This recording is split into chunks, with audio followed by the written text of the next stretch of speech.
Guys, welcome back to my channel.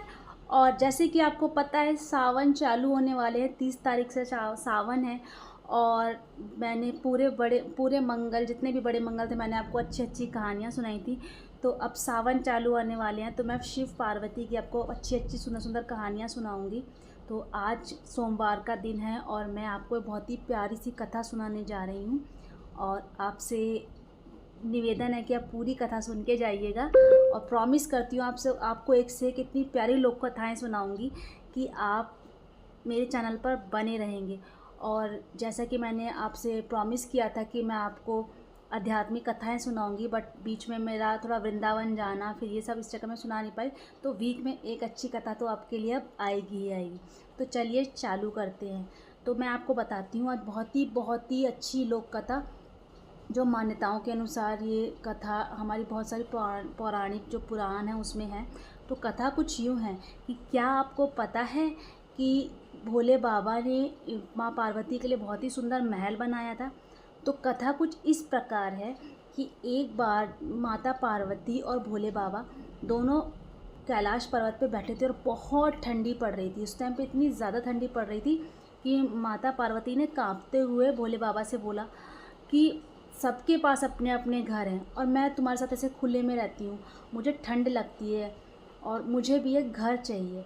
तो इस पर भोले बाबा ने बोला कि ठीक है, अगर तुम्हें घर चाहिए तो मैं तुम्हें घर बना के दूंगा, लेकिन जब तुमने मुझसे शादी करी तुम्हें अपनी नियति समझ जानी चाहिए थी कि तुम्हें इसी प्रकार से, हम तुम्हारे भाग्य में महल नहीं है, लेकिन तुम मुझसे विनती करी, तुमने मुझसे मांगा है, तो मैं तुम्हें महल दूंगा बना के। उन्होंने भगवान विश्वकर्मा को बुलाया और समुद्र के बीचों बीच बहुत ही खूबसूरत महल का निर्माण किया गया। भगवान विश्वकर्मा हमारे सारे भगवानों के उस टाइम पे आर्किटेक्ट होते थे। जैसे कि हम लोग अपना घर आर्किटेक्ट से बनवाते हैं, वैसे भगवान विश्वकर्मा ने पूरा घर डिज़ाइन किया। बहुत ही सुंदर, बहुत ही प्यारा समुद्र के बीचों बीच में महल बनाया गया। महल इतना खूबसूरत था कि माता पार्वती फूले ना समाई।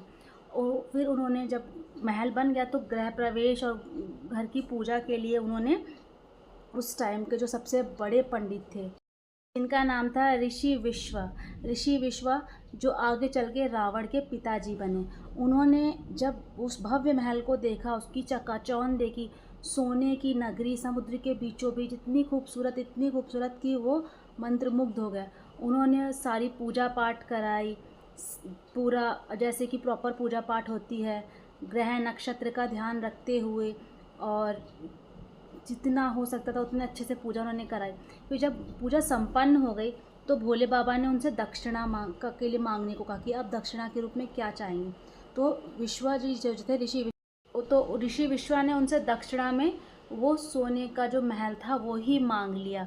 और भोले बाबा तो हमारे कभी भी किसी को दुखी कर ही नहीं सकते। उन्होंने बिना कुछ सोचे समझे तथास्तु कहा और उनको वो दक्षिणा में दे दी। और माता पार्वती उस टाइम पे बहुत दुखी हुई, बहुत क्रोधित हुई, लेकिन हमारे भोले बाबा जो एक बार कह देते हैं वो करते हैं।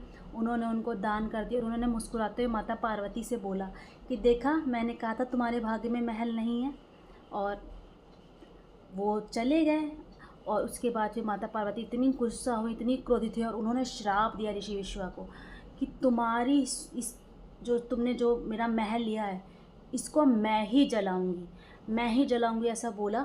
और दुखी हो गई वो। उसके बाद आपको आगे की कहानी तो पता ही है। ऋषि विश्वा के पुत्र रावण हुए। रावण जो थे, जब उनको अपने पिता से जब प्रॉपर्टी मिलती है तो उनको मिल गई वो सोने की लंका, जो दक्षिण में वो ले गए थे। सोने की लंका जब मिली तो फिर पूरा कांड तो आपको पता ही है कि रावण ने, कि कैसे उन्होंने सीता का रावण ने हरण किया और किस तरीके से उन्होंने उनको उठा के ले गया। और फिर हनुमान जी ने लंका में आग लगाई। इसके पीछे भी आपको बहुत ही कारण बताती हूँ, बड़ा कारण। जब माता पार्वती ने ऋषि विश्वा को श्राप दिया था कि मैं ही इस लंका में आग लगूंगी। कुछ लोग कहते हैं कि उनके श्राप के कारण लंका में आग लगी, लेकिन माता भगवती ने खुद आग लगाई, क्योंकि हनुमान जी रुद्र अवतार है। हनुमान जी खुद भोले बाबा का अवतार हैं। और जब हनुमान जी, भोले बाबा जो थे, वो राम जी की मदद करने के लिए जब धरती पर आए हनुमान जी का रूप धारण करके, तो आपको तो पता ही होगा कि माँ भगवती उनकी शक्ति बन के आई थी, उनके पूछ के स्वरूप में। तो माँ भगवती, तो हनुमान जी की पूँछ में माँ भगवती की शक्ति थी, माँ भगवती थी हनुमान जी की पूँछ।